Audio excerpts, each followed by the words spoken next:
Hello, my name is Helen and thank you for tuning in to learn more about worm farming, because reducing food waste and preventing it from going to landfill are some of the most important actions we can take to reduce our impact on the environment.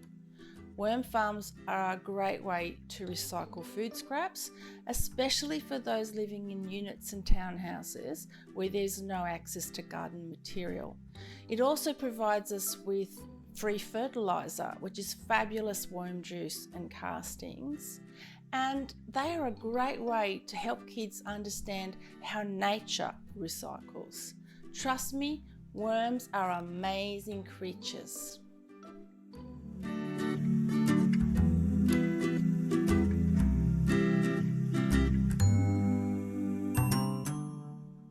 Now I'm going to show you how to set up your worm farm.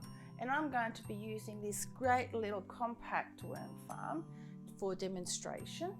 Now you'll notice there are various levels when your kit arrives, but we're only going to start with the base level where the liquid drains with the tap and the bucket underneath, and that's how we harvest the worm wheat.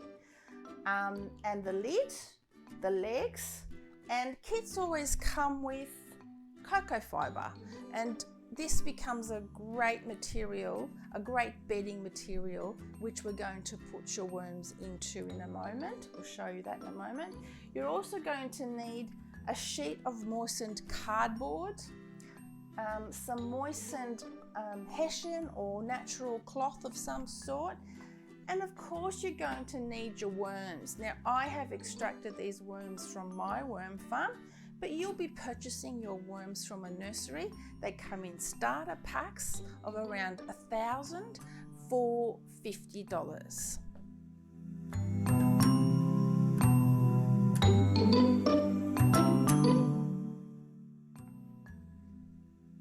Okay, so now we're going to prepare our worm farm to add our worms to the worm farm. We're going to start by placing a sheet of cardboard to prevent the worms and the new bedding material from falling straight through to the base. So this is just a piece of cardboard that's been moistened. Now on top of that, we're going to add the bedding material. So the bedding material is this cocoa fibre, which comes with your kit. And when you put it in a bucket of water, it expands and becomes this beautiful crumbly material.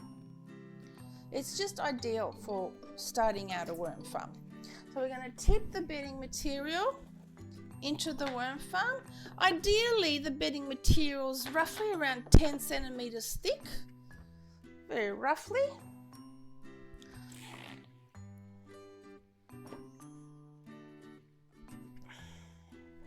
Spread that out a bit, and I'm going to show you what it looks like. And then we're going to add our worms. Now these worms are from my worm farm. Now these worms are special worms. These are not common garden worms. These are compost worms that you have to buy from the nursery. They are suited to the intense nutrient-rich environment of a worm farm, and they can eat their body weight in food each day. So they are quite special. Your common earthworm will not survive in a worm farm. So you might notice how shiny they are. You may be able to tell. And that just means how dependent they are on moisture. So it's really important to keep your worm farm moist. And they're very sensitive to light as well. So they always burrow away. So it's important not to handle the worms for too long.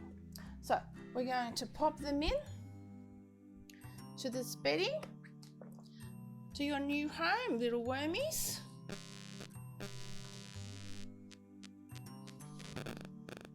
Spread them out. And I'm going to cover them with the blanket, the all-important blanket, to keep them dark and moist. Now, normally we wouldn't place any food scraps for a few days to let them settle in. So just pop the lid on and leave them for a few days before you start adding food scraps very slowly, a handful at a time, because the worm population of 1,000 really needs to build up before they can get through a container worth of food scraps.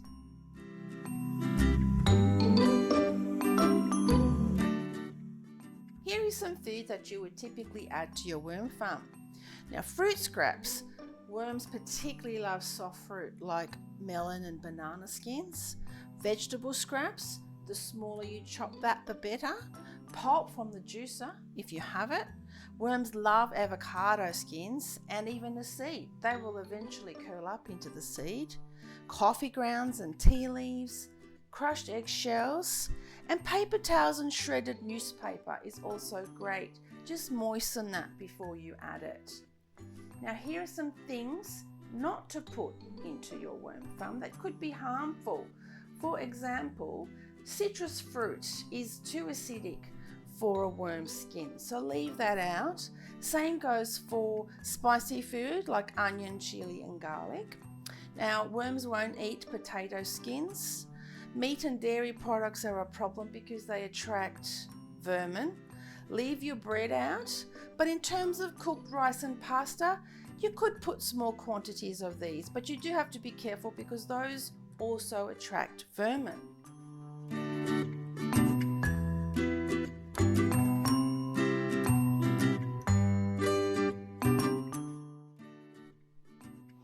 Now that the worms are in their new home, it's important to place the farm in a shady spot outside or inside in the laundry or on a balcony, and start adding small handfuls of food around twice a week. If you add too much food and the worms don't eat it within a few days, it will go moldy. And worms will not eat moldy food, but it will make it smelly and attract cockroaches. So it's best to remove any rotting scraps. On average, a healthy worm farm, which started out with 1,000 worms, could build up to 10,000 worms within a year. By this time, they should be getting through a kitchen caddy of scraps like this each week. Now, watering is very important. Gently flush the farm with a watering can about once a week or once every 2 weeks. The water will trickle through the system and out the tap and into a bucket. Make sure that the tap is always open so you don't flood the worms. This is also how you harvest your worm juice. You may be able to see it's quite concentrated and it needs to be diluted 1 to 4 parts water before using it. It should look like weak tea. This is really a wonderful tonic for your plants.